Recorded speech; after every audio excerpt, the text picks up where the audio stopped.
finished, we will stop it for the questions. I'll just quick continue. So allow me to introduce Colin, who will be doing the seminar today. Colin has a history in cybersecurity, but is actually here as a PhD student at which I think is the Science and History of Science department at the University of Oxford. I probably mangled that because University of Oxford doesn't have departments or something, does it? but something like that. And medievalized, yeah. Yeah, and Colin's very interested in the history of cybernetics, which I think, judging by the title of Cybernetics, Complexity in Human Existence, will be at least something to do with the talk today, although you did say you were going to try something different. Is that right? Yeah, not too radically different, though. So you're not far. The title isn't far off, I hope. Very good. Okay, so well, just over to you, Colin. You've got about an hour to talk and then discussion afterwards. Marvelous. So take it away. Thank you very much indeed. Hello all. The Second World War was a total war, not just in terms of the theatres of military operation, the geographical scope, but also because it was sociologically all-consuming. The very idea of a distinction between civilian and military was systematically demolished. Food became a munition. The war weaponized science in exactly the same way as it militarized scientists. It was a war of industry. Literally the mass production of death, the machines of death on an epic scale, and it bred machines that advanced in complexity and capability at a bewildering pace. If you compare this, the control surface, the instrumentation, the cockpit of a B-17 with the machines at the end of the First World War, well, there is essentially no comparison. The machines became, over this incredibly short period of time, so complex, so capable, that they required and necessitated ever more complex control systems. So you see here the beginnings, more than the beginnings, of fly-by-wire, the unaided human. Without the augmentation of these engineered control systems, simply couldn't manage this machine, this airframe. It would be beyond their capability.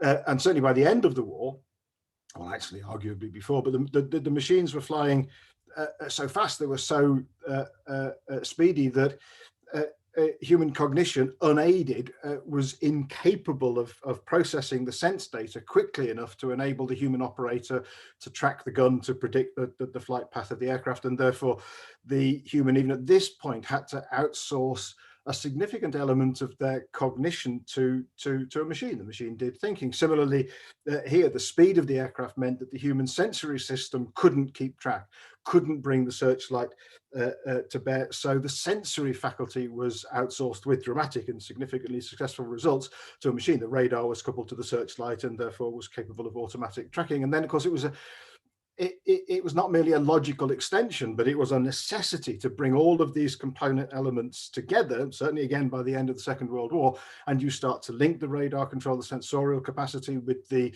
outsourced automatic cognitive capacity, the computational element that enables the automated tracking of the gun, and then you connect those automatically to the gun and so forth. And now the human emerges as a symbiotic component within a mechanistic construct in an entirely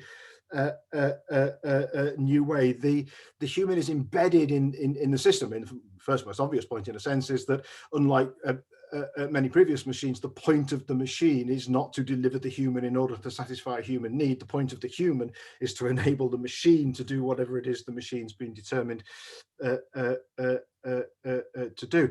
So in this sense, the distinction between the inorganic and the organic elements of the system fades. The human becomes a computational part of the machine. It becomes part of the control system of the machine.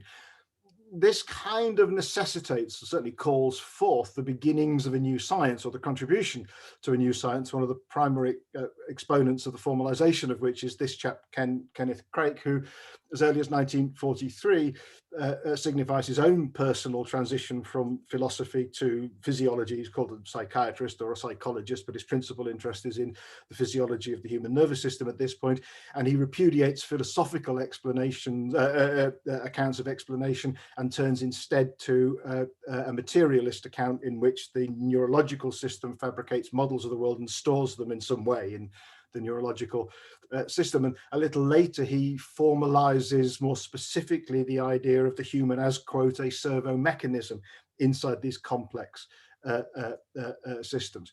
The Second World War was also a war in which societal complexity featured enormously. It was possible in 1939 perhaps to pretend that some of the illusory certainties of the 19th century still obtained. It most certainly was not possible to even pretend that by the Second World War, by 1945, even partway through. So the interconnections upon which Britain particularly, but not exclusively, depended economically, became a point of vulnerability. The awareness of them became unavoidable. Britain was at the center of a vast, complex, interconnected global trading network, and the myth of Britain alone. Britain was no more alone in 1939, 1945 than Britain was alone in 1914, 1916, which is to say, not at all. It was the center of a vast metropolitan center of a vast empire upon the resources of which its power and its might demanded instrumentally. This complexity, which constituted a vulnerability, simultaneously constituted a source of weaponization. So progressively, the Allied powers came to the understanding that you could dissect these societal interconnections, you could lay them bare, and you could start to explore the interactions of targeting this dimension of the economy and this dimension of the society, and you could start to render your understanding of that subject to scientific analysis, and you could turn the war, in this sense, the management and the weaponization and the exploitation of complexity itself, A, into a weapon, and B, into a formalized new science. So operations research emerges during the Second World War, essentially as one could argue, the scientization and the mathematization of the weaponization of societal complexity and interconnectedness. It repudiates, it supplants the ideas of military intuition and heroic leadership. And so, for instance, one of its great successes was to answer the question whether or not it was better to send lots of small ships in order to evade destruction by Wolfpack U-boat formations or large convoys. And the evidence was in favor of large convoys. The genesis of operations research is in the creation of this, which we know as the Dowding system, a socio-technical construction in which humans and machines are constituted as functional equivalents in an information and communication processing system, which itself is required because of the level of sophistication of the adversarial machine. It's called the Dowding system because Dowding's the guy with the gold braid, but much of the credit, much of the intellectual heavy lifting goes to Professor later, Lord Blackett. There was to be a peace, and in the peace, this now unavoidable manifestation of societal complexity had to be addressed. So as science had been weaponized during the war, so science was to be put to the service of the peace. It was to form the basis of a new approach, a rational approach to the management, the active, constructive management of society. So the idea emerges that society is a thing that can and should, in this interventionist sense, be married. So the infrastructure of society can be managed, partly as a consequence of necessity, of course, because there was a realization amongst the political elite that the last time round, the demobilization and the reconstruction or absence thereof in the aftermath of the First World War hadn't gone exactly according to plan. And one of the lesser known chapters of British history is the proximity to which Britain came to something approximating revolution in 1919. There were, for instance, military mutinies at Calais. There were tanks mobilized on the streets of Liverpool, tanks also dispatched to Glasgow, I think it was, in this period. So there was a moral dimension to this reconstruction. There was a moral dimension to this idea that the peace had to be determined as a better place, but there was also a sense of imperative, a sense that the good functioning of society required this planning, required a rational approach, required the kind of science that had been developed in operations research. Okay, so the peace breaks out V-Day, VJ Day, and there's a kind of bifurcation in geopolitics. I mean, these are incredibly broad generalizations, but they'll suffice given the constraints of time. So, you know, almost instantly, as the guns fall silent, it becomes apparent that Britain's post-war trajectory is post-imperial. That its brief moment of imperial greatness has gone. It's on the brink of absolute bankruptcy. With the end of Lend-Lease program, it returns cap in hand to the United States, dispatches Maynard Keynes for a loan that wasn't repaid until Ed Balls was Chancellor. America, on the other hand, well, it's about to enter the world stage to assume, to commence its rapid assumption of global economic and cultural hegemony. So America's about to become the power. Now, in this context, this chap, Vannevar Bush, emerges onto the stage. He writes an article initially published in the Atlantic in 1945. So this is, you know, the guns fall silent just. And Vannevar Bush publishes this article, as we may think. It's important to contextualize who and what Bush was at this point. He was already known to vast swathes of the American public, particularly as the general of physics. He was on the cover of Time. He was a big name because he'd been created as the head of the Office of the Scientific Research and Development by Roosevelt. So with a stroke of that presidential pen, Roosevelt more or less instantly militarized, estimates vary, but between 4,000 and 6,000 American scientists donned uniforms. So this was the coordinated, centralized militarization of science and scientists. To give you some sense of the perspective of the scale of the OSRD, the Manhattan Project, the development of the nuclear bomb, was one of the items on Vannevar Bush's slop chip, but only one. And the jury was out, at least in the early stages, as to whether or not it or radar was more important, and the clever money was on radar. The Second World War, or getting towards the end of the Second World War, November 1944, President writes Bush a letter in which he says, okay, we've done lots of stuff to develop science in the name of war, any amount of which we're going to have to keep secret for obvious reasons. However, let's get as much of this out there as we can, partly because this is good business and we're Americans and we do business, and partly because it's good for humanity and it's part of the reconstruction of the world to make the peace a better place and all of the rest of it. And it's for this reason that Bush writes this paper. This is why he's stimulated to write this paper. The Atlantic isn't quite broad in its circulation, enough in its circulation. He needs a broader audience. It's a big idea he has to sell, so he goes to Life magazine. The thing gets cartoons, and away we go. So, bearing in mind that which you know about Vannevar Bush and the kind of character that he is, he whispers and presidents listen. What he says in this article is, for a sober establishment scientist. I mean, this guy famously throughout his career decries sociology, decries history, decries the humanities. He wants hard science, he wants evidence, because all of this fluffy stuff is useless.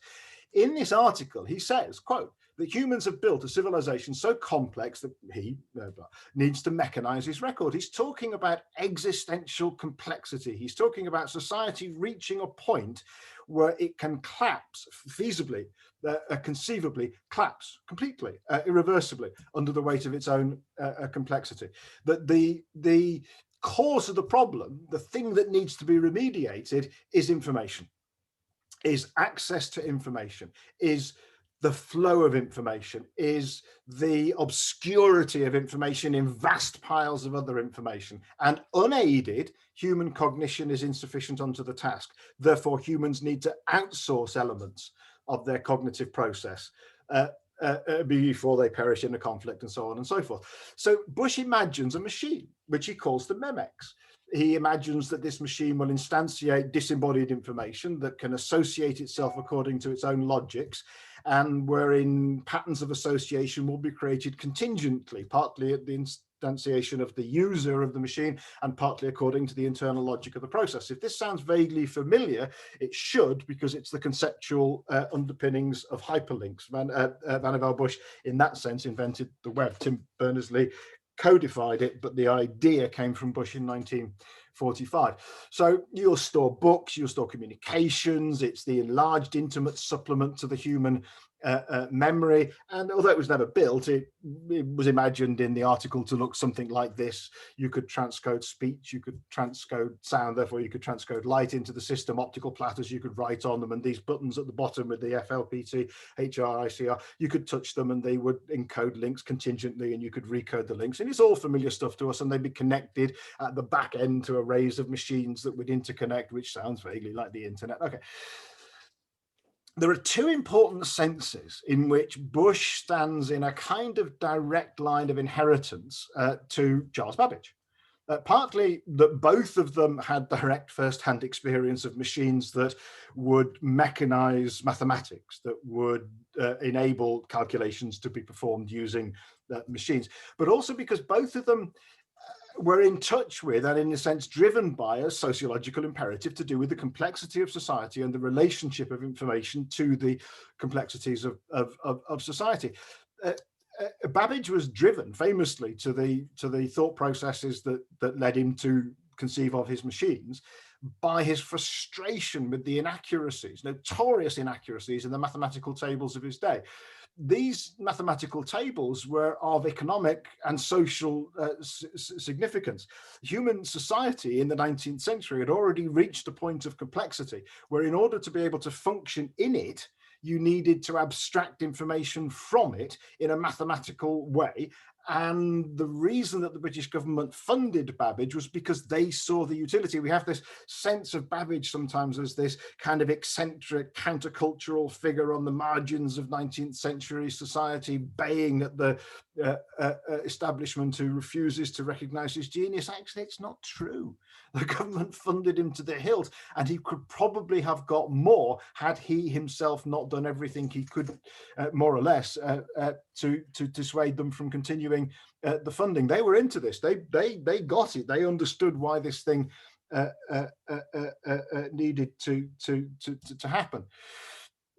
So you can see the beginnings even of this imperative to mathematize the abstractions of society in order to be able to enact the governance of society as far back as the early modern period, as far back as the late 17th century with the essay on political arithmetic. You can certainly see it in the formalization, the initial incarnation of statistics, incarnated in the 18th century as literally the mathematical science of the state, the istics of the state in a clumsy anglicization. And as a kind of asynchronous aside, you can observe, one can observe, I would observe, that as society becomes progressively more complex, which it must, more on which later, so too must and do the informational and mathematical abstractions that society generates. And so too must, and so far have, the sense-making machines that society generates and deploys in order to enact governance. In the case of the United States, for instance, we can date with really quite sharp precision that moment when the complexity of society generated informational abstractions that confounded the cognitive and sense-making capacity of the humans. And it's that point when it was realized that it would take so long to process the results of one census that it wouldn't be done before the next census, and therefore enter stage Hollerith and his electromechanical tabulator, and the rest is, as it were, IBM history. Okay. Now, time to meet this chap, Norbert Wiener, typically called a mathematician. He was a polymath. He was a child prodigy, a philosopher, wrote science fiction, not very good science fiction, thankfully, therefore not very much of it, but nonetheless, you know, he had his fingers in lots of pies. But he was principally a mathematician, the kind of mathematician that people like Turing and Einstein took seriously. So in 1948, he writes this book called Cybernetics, which becomes the most phenomenal surprise bestseller. Nobody expects Cybernetics to sell anywhere near as well as it does. It's almost published on a whim. It's initially published by an obscure French, highly respected, highly regarded French academic publishing house, literally located just down the road from the front door of the Sorbonne. It's terribly printed. It's got a made-up word for a title. The first edition of which I have a copy, absolutely riddled with mistakes. And to compound it all, the guts of the book, the core of the book, is a ton of heavyweight mathematics, which even elite mathematicians find difficult to understand, and yet it sells, and it acquires this sense of an absolutely pivotal work that you've really got to read. I've just gone through a process of researching the contemporaneous American reviews, and I've never read anything like it in terms of not just the scientific response, but the popular cultural response to this book. So by 1979, Baldwin, for instance, is able to speak of his memory of the cybernetics craze. And it's probably worth mentioning, in kind of parentheses at this point, although I think this link is overplayed, but it should be mentioned, that a significant part of Norbert Wiener's war work was in fact attempting to develop more sophisticated, automatic, computational augmentations to the tracking of automated tracking of anti-aircraft guns. So he was in this kind of intellectual milieu of the human-machine relationship, the abstractions of complexity, the relationships between machines and environment, and all of this kind of stuff. So all of this is very, very much in the mix. Okay, a quick canter through, at the risk of preaching to the choir, some of the cardinal points of the cybernetics thing itself. Control communication, animal and the machine, non-linear structures and systems, electrical, mechanical, natural or artificial. So it's a fundamentally behaviorist approach to the way in which systems obtain. Therefore, contradistinct to functionalism, it really doesn't concern itself terribly much with what goes on inside the system, more the way the system behaves. It shares, and Wiener shares with Shannon, a view of information. It's pretty much identical. They formulate it at the same time. They come at it from a slightly different direction. Shannon's background in encryption comes through, and therefore his relationship to the way he conceives the relationship between organization and entropy shows through. But as they both agree, Shannon and Wiener, they kind of have exactly the same idea, just the mathematical symbols are reversed. So cybernetics has this idea deeply baked into it of the notion of feedback. The system emits a signal, the signal alters the environment, the alteration of the environment is detected by the system that emitted the signal, and that then is used to modify the system, which then emits a new signal, and so on and so forth. And it's about this kind of conceptualization drawn from biology, from Walter Cannon, ultimately Claude Bernard, of the capacity for complex organizations to achieve a state of dynamic equilibrium around a set point, the notion of homeostasis. So it's about complexity, it's about complex systems. It is received, it is conceived of and received as the protogenic form of a science of complexity. This is in its original form. It suffers or benefits depending on your perspective from what Andrew Pickering has rightly called its protean nature, in the sense that it changes, particularly with its transformation into second order cybernetics, but it's a science of complexity.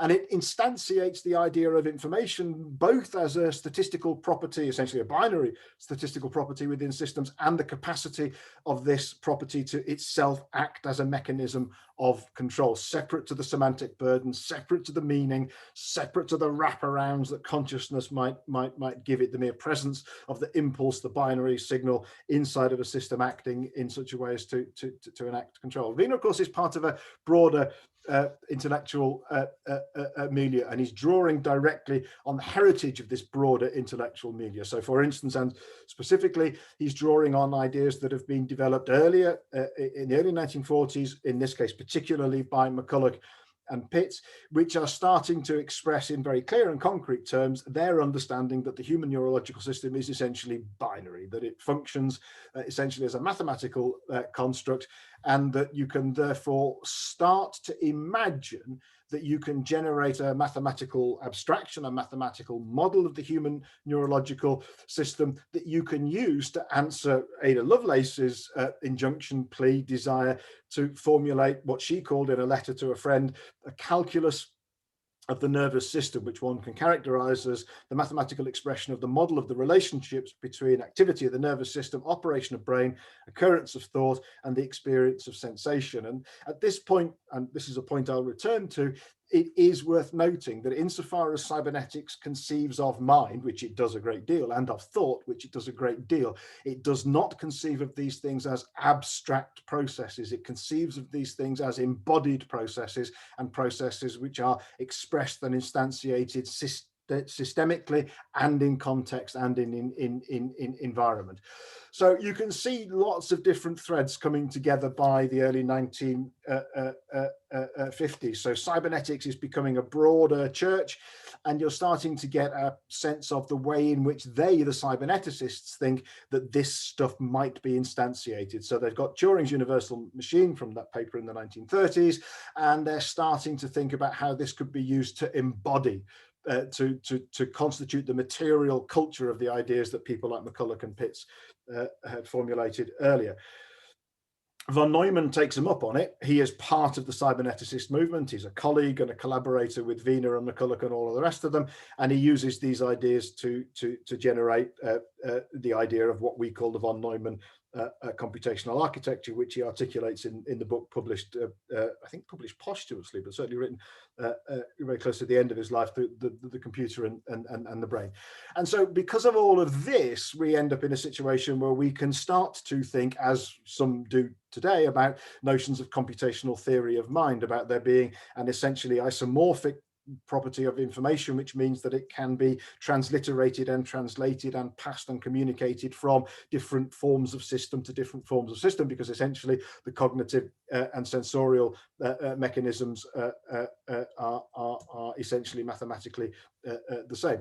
Wiener, in Cybernetics, the first edition, decries the application of his ideas to human society. He says that the data runs in human society are insufficient in terms of their time series and also in terms of their consistency to enable cogent statistical analysis, and cybernetics is in part, at least in its original form, a branch or conceived of as a branch of applied cybernetics. And then not only does he actually deal with the link in Cybernetics, the 1948 book itself, he also then in 1950 publishes a book which explicitly and exclusively applies cybernetics to society.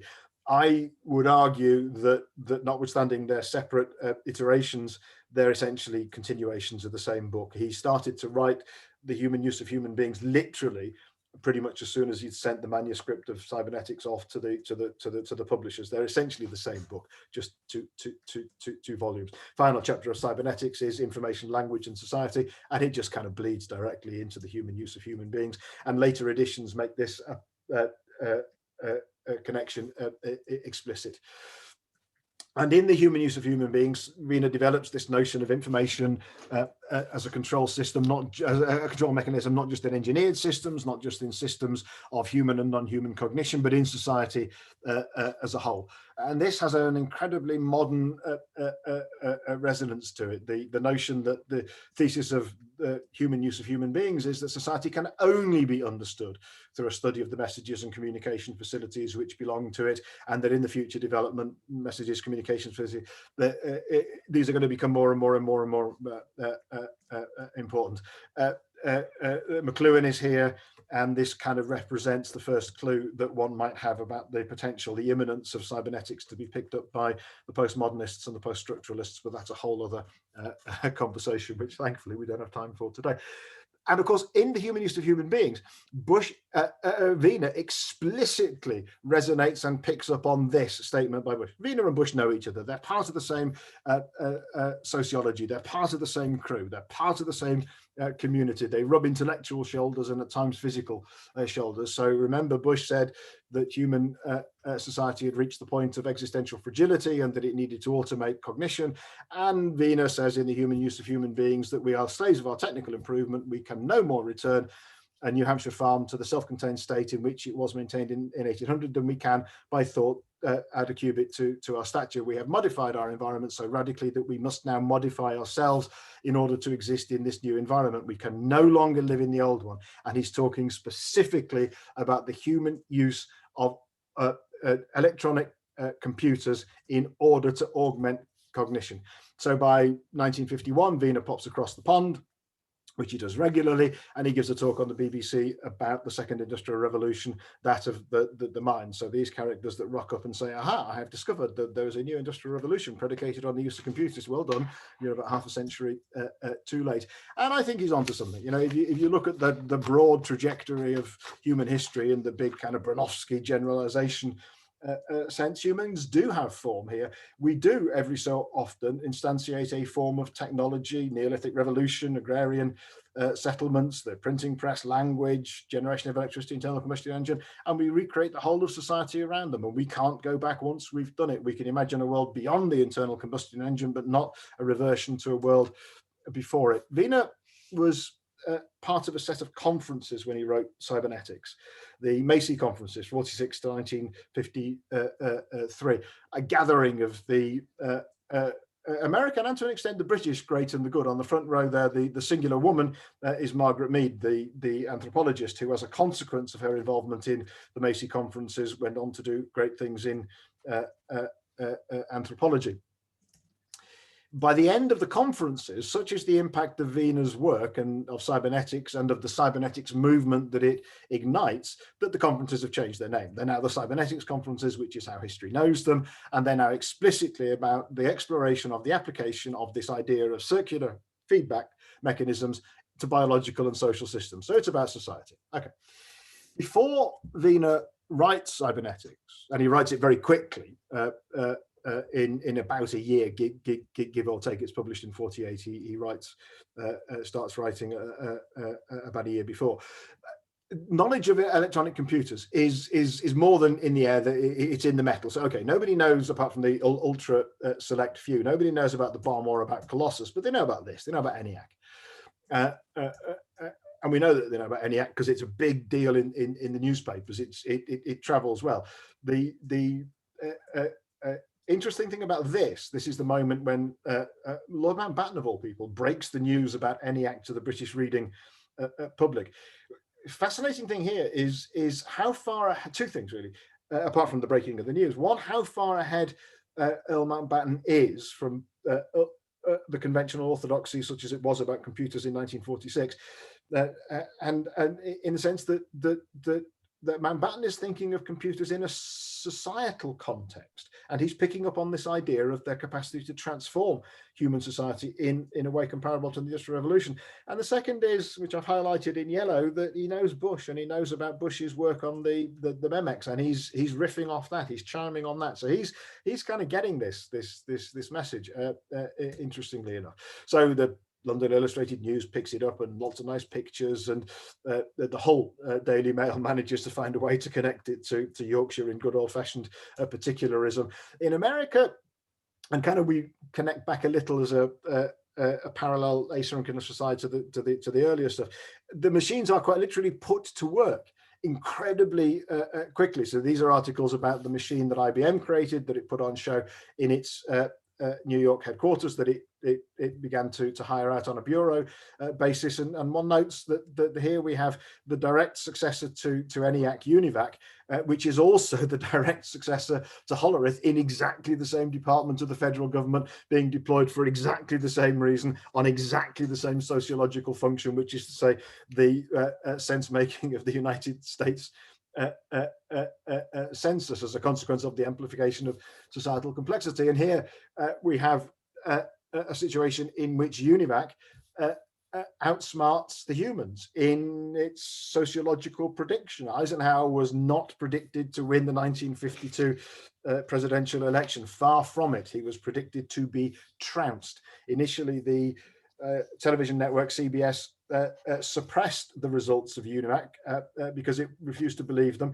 Then it had to admit that UNIVAC had got it right and that it had suppressed them and that it had done so out of embarrassment. One notes that the lesson was probably not lost on Eisenhower as the computer and something that looks remarkably like a very sophisticated form of the Dowding system is assimilated into that agglomeration of power and influence and wealth that Eisenhower himself is to come to call the military industrial complex. Okay, let's go back to the process of gestation a little of cybernetics. So in 1947, Wiener visits the United Kingdom. He's on his way to France, and he's on his way to a meeting, as it turns out, with the company that will end up publishing Cybernetics. And he records in the introduction to Cybernetics the impact that this visit had on him and his thinking. And he gives us an incredibly clear insight into the way in which he and the other cyberneticists thought about electronic computers. And it's radically different to the way in which others of their contemporaries thought about electronic computers, and it's radically different because of cybernetics and the intellectual trajectories and societal connections that cybernetics expresses. So he goes to see Turing, expressly talks about that which is to become cybernetics. The word is actually in circulation before he writes the book. And in the introduction to the text, Cybernetics, he talks about Turing, he talks about the analogues that can be drawn between the electronic computer and the human neurological system. He talks about the capacity for computers to learn. He talks about the functional equivalence of the binary circuits in a computer and the synaptial circuits in a human. And he's talking about the machines, whether they're organic or inorganic, being able to store information in the same way. It's no accident that Turing in 1948 authors this paper, which is the first essay he makes into the idea that computers can, quote unquote, think. The 1950 paper is by far better known. This, I think, is actually the better paper. It is less guarded. It is a little less polished. It was only ever intended for internal NPL use, but you can see the process of formation, and he's clear as day. He thinks the question is almost a non-question, as in dirt, of course they can. Turing goes on to become a member of the Ratio Club, which is the British arm of cybernetics. They gather together in order to discuss cybernetics. They constitute themselves as a cybernetics discussion club. So it's kind of no accident either that Turing publishes the famous paper in Mind in 1950, which is to say the year after the Ratio Club is created in 1949. So there you go. Wiener visits England in 47, publishes Cybernetics in 48, Ratio Club created in 49, Turing publishes this in 1950. This guy, Isidor Jakob Gudak, meets Turing in Hut 8. They collaborate. They develop an application of statistical analysis to do code breaking. And in 1965, Good publishes a paper because he is also a member of the Ratio Club. He is also part of the cybernetics movement. So they don't only hang out at Bletchley, they hang out as part of the Ratio Club. And Good publishes a 1965 paper called Speculations Concerning the First Ultra-Intelligent Machine, in which he posits that the ultra-intelligent machine will contain vast artificial neural circuitry. We think we invented the idea of neural networks. Actually, it predates even this. You can trace it to Rosenblatt's perceptron and to Selfridge's pandemonium paper. And in 1965, Good echoes Wiener and Bush. And in 1965, this elite mathematician who'd worked for GCHQ at the end of the Second World War, who forged out a career as a preeminent statistician, Virginia Tech, who had a post at Oxford, says the survival of man, quote, depends on the early construction of an ultra-intelligent machine. So again, this idea of the existential dependence because of the amplifying complexities of society. Okay, so cybernetics is therefore essentializable as a science of mind, if you like, but it's a science of mind. I mean, these quotes from Pitts and McCulloch paper, they never cease to send a chill up my spine. Mind no longer goes more ghostly than the ghost. So there you go. If you were any doubt, yet we're in Cartesian territory. We're in the death of the ghost in the machine, as Ryle called it. And with determination of the net, the unknowable object of knowledge, the thing in itself ceases to be unknowable. I suspect you could probably write a doctoral thesis just on those two quotes and the philosophical implications of those two quotes alone. And if I ever really figure out what I think that second one means, I'll tell somebody. What this signifies, however, is, and to emphasize an earlier point, that the cybernetic conceptualization of computational machines is radically different to the dominant normative orthodoxies that are already starting to form in the early 1950s. This book, published by a man who's called kind of, not unkindly, but the first computer salesman in the world, later Lord Bowden. He's got a big deal. This book in 1953 is a pretty good primary source for the state of the computing art in Britain and actually in America. And it talks about the applications of computing, that's true. And it talks about the sociological applications of computing, that's also true. But it really limits itself, and the minds of the people who are involved in this milieu limit themselves to computers doing sums. They do equations. They're just beginning to edge in the direction that you might be able to exploit the design of electronic circuits to enact Boolean logic, to do mathematical logic. But they're a million miles away from the cyberneticists' formulation of what we might call embodied cognition, but it's way more than that because it involves many more dimensions. Okay, last leg. So part of the milieu. All right, thank you. Multiprocessing as usual. Of which Vina is a part. Yes, I've actually been in 2 meetings most of this afternoon. Is populated by this chap, JCR. Right, Fiona, could you mute yourself, please? Thank you. It's called psychologist, but he's a polymath. He's far more than that. So 5762, Licklider goes to work for Bolt, Beranek, and Newman. In 1960, Licklider publishes a paper called Man-Computer Symbiosis, in which he imagines, proudly cyberneticist vision, he imagines this transformative interconnection between humans and machines, and quote, it's between mechanically extended man and quote, artificial intelligence. It's a transformative dialectic interaction almost. In 1962-64, Licklider heads up the newly created Information Processing Techniques Office at the United States Department of Defense Office, Advanced Research Projects Agency, or DARPA as we now call it. Whilst there, he convenes the Intergalactic Computer Network, which initially is a bunch of human beings who gather together under Licklider's leadership to talk about the development of computers and humans and the man-computer symbiosis. In 1965, he writes a book at the behest of the American government called Libraries of the Future, in which he talks about, quote, adaptive self-organization of man-computer interaction. He imagines a construct in the future where the information that Bush talked about inhabits systems devoid from any connection to a physical bearer. These are called procognitive systems. The information is called transformable, and it kind of is a model for well, it's a model for what becomes the internet, which we shall see. And although he hadn't read Bush's paper when he first wrote the book, he was aware of it, as he tells us in the introduction, and the ideas are resonant. The influence had clearly extended itself. In 1968, Licklider writes another paper called The Computer as a Communication Device. Now, at this point, remember, computers are still being conceived of as tools for mathematicians to do big sums. They're still being deployed largely as the, not quite, but almost the exclusive preserve in the United States of the military-industrial complex. There's a few examples, Leo, in England outside of that, but essentially it's big enterprise stroke of society and state. Licklider imagines that the computer can be used in human creation, in human interaction, human connection, not informational housekeeping, but human face-to-face interaction, distributing the intellectual resources of humanity on a global basis, that you can have online interactive communities doing message processing. You won't send letters, you won't send telegrams, you can instantiate video calls, you can, these are cartoons from the pictures from the original paper, you can have online meetings, much like this one, you can have online dating agencies, and you can have the Oliver, the online interactive vicarious expediter and responder who knows stuff about you. You can talk to Oliver. It knows about diaries. You can interrogate it for the information that's stored elsewhere in the system, or Alexa or Cortana or whatever you would call it.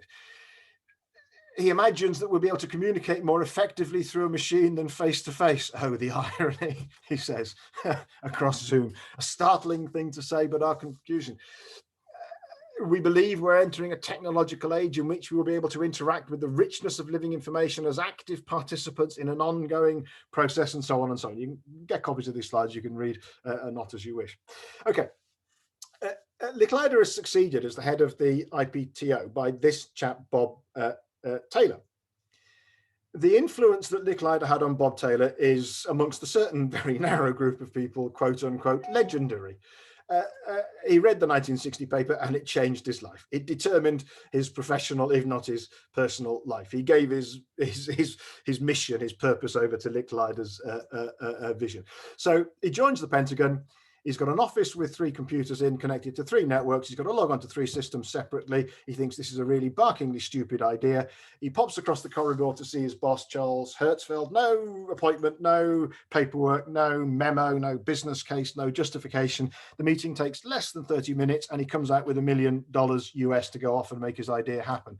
He appoints this guy as the head of the project, which is going to make his idea happen. This guy, Larry Roberts, is also deeply imbued with the spirit of Lick. Lick had this concept of the intergalactic network. He sat down with me and really convinced me that it was important and convinced me into making it happen, which Roberts then went on to do. He created what we know as ARPANET, which then gets built. And well, actually there's several ARPANETs. So there's the original ARPANET, then there's a SATNet, then there's a packet radio network, and then the idea comes that you should interconnect all of the ARPA networks, because that kind of makes sense. So there is an interconnection, and then you stick TCP/IP on top of it and you get the internet. So the intergalactic computer network becomes the internet. Oh, and by the way, the company that gets given the contract by ARPA to build what becomes the internet is, funnily enough, Bolt, Beranek and Newman, which is where Licklider had gone to work sometime previously.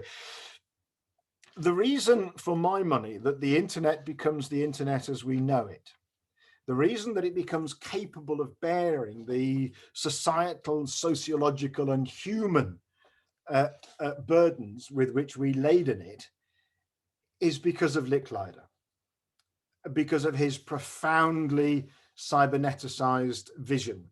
So yes, these guys have a significant part to play, but of course the influence of Licklider on these guys is now established. Paul Barron has a part to play, not least because he conceives of the idea of a distributed, decentralized, self-adaptive packet switching network while he's working at Rand Corporation before Bob Taylor comes up with the same idea, brackets. He conceived of this idea after a series of conversations with Warren McCulloch, who explained to him the cyberneticist vision of the workings of the human brain, which Barron then used to model the distributed self-adaptive packet switching network that was then fed into subsequently the design of the internet. So it's not this guy either, although he's got a part to play, Louis Puzon, who designs and operates the Cyclades network in France. And it's not even these guys, because these guys are simply engineering, coding an expression of the cyberneticist and sociological imperatives, which have already begun to impress themselves upon the engineering artifact, if you like, of the ARPANET. The reason that you need this, the reason that they need to go away and design these new protocols, is because of the emerging sociologies and the mapping of societal complexities onto and into this thing which is in the process of becoming the internet. So there we go. If we wish to establish paternity of the internet, given that there is never any singularity of invention, and in blatant contradiction to that statement, I think the crown goes to not just to Licklider, but to cybernetics and its capacity to provide an epistemological frame which enables a human response to the ontological realities of amplification of societal complexity, which is an eternal and abiding and necessary dimension of the human condition. Individual humans, puny. Apex status, setting aside the value judgments about the human impact on the ecology, the Anthropocene, the Gaia theory, all that kind of stuff. society, critical to our to who and to what we are. Megacities defined thus: there were once 2, and then 9, and 19, and 25, and 35, and 41, blah blah blah blah. And the old aphorism, now quite trite, that the complexity of a city is greater than that of an entire nation state 200 years ago. It's true, and we can't reverse it. In 1946, a science fiction writer, and I'm taken frequently by the reflexive capacity of science fiction to create that which it describes in fictive terms. The science fiction writer predicts not only the existence of the internet. This is a phenomenal story, short story. If you haven't read it, it's fascinating. He predicts the internet so accurately, it's almost spooky. And he predicts societal dependence upon it. Logics, which are computers, and the tank is the internet, change civilization. Logics are civilization. If we shut off logics, we go back to a kind of civilization we have forgotten how to run. This has echoes of that statement by Wiener. This is 46, Wiener's 48. 1965, Time magazine describes the existential dependence that Leinster had foretold in 1946, and they're not wrong. This article, again, is phenomenally prescient, descriptive. If all the computers went on the blink and there's only 22,500 of them in America at the time, the country would be paralyzed. Plants shut down, finances thrown into chaos, telephones would stop working, skies would be left defenseless against Soviet attack, and so on and so on and so on. You think this has got, as it were, any less true since that point? So all of this stuff we need. We need these sensorially interconnected systems embedded in the furniture of the fabric of everyday life, because without them we end up with this, and this is ludicrous. This is unsustainable. This cannot continue. The vast waste of human potential that this embodies and this represents is ludicrous. We need this, not as an act of frivolous frippery that occupies people when they should be doing serious things, but because society has become so interconnected that yes, you will need to take your milk out of the fridge, and then it blips the telemetry system that automatically populates your online order where your milk is delivered by drone. We can no longer exist in a circumstance where the center of our cities and towns is so clogged up with white vans, or the colors are available, clogging up the streets to deliver the stuff of life. We want to live longer. We want to live healthier. That means we'll face the increased propensity of chronic conditions and comorbidity of chronic conditions. And it's not just a question of building more hospitals or recruiting more doctors or nurses. It's a question of simple scale, like the census. You get to a certain point where you just can't recruit enough humans to do the job. So therefore, we will have to have, for instance, a situation in which the toilet upon which you sit is sensorially interconnected, and it analyzes your feces and undertakes preventative medicine in the same way that engineers for aircraft can turn up at the destination airport with a widget to replace the one that's about to fail because the aircraft told them that it's about to fail before the pilot knew about it, which I think is a jolly good thing. Final rhetorical flourish, which I think we've probably got time for. The connection between cybernetics and operations research is exemplified and personified in this man, the Brit Stafford Beer, who got into operations research towards the end of his service during the Second World War.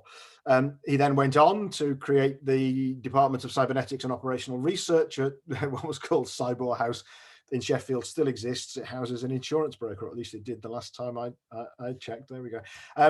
In 1971, he was invited to Chile on behalf of Allende by this chap here, Fernando Flores, who was varied. It was a dynamic environment, but at one point, certainly, he was Allende's finance minister. He was young, he was bright, he was a technocrat, he was imbued with the idea that cybernetics could deliver socialism. And so therefore, Beer created Project Cybersyn. It was built, never switched on, and then events Dear Soul events, can Chile survive? Not if the CIA had anything to do with it, and they did, and therefore it didn't. So we'll never know whether it worked or not, but it was an attempt to instantiate a cybernetic system for the control, the regulation, the governance of an entire nation state. It's in a way the birth of predictive analytics. So at the end of the exercise, Amnesty International managed to get Fernando Flores out of Chile, probably saving his life, if not a hefty jail sentence. And he pops across to Stanford, meets this guy, Terry Winograd, starts to hang out and to collaborate with Terry Winograd, and together they author one of the seminal texts in what we now call artificial intelligence, although they talk about cognition, which is a profoundly cyberneticist distinction to make. Winograd, well, you'll recognize the youthful figures in the background, and you'll recognize one of them as Larry Page. Winograd was Page's doctoral supervisor until, on Winograd's advice, Page abandoned his doctoral studies to take a sabbatical in 1998 to create Google. Probably, one might speculate, as a manifestation of the cyberneticist ideas that he picked up from Winograd, who in turn collaborated with Fernando Flores. One notes, for instance, the occurrence of terms like Kubernetes in Google's current technology suite. The best career advice I ever got. You're not kidding. So there we go. I'll leave the last word with Jack Good. The survival of man, quote, depends on the early construction of an ultra-intelligent machine. Cybernetics, ladies and gentlemen, is quite literally, in the 21st century, a matter of life and death. Thank you. Done. Thank you very much, Colin. I shall do the clap reaction, which is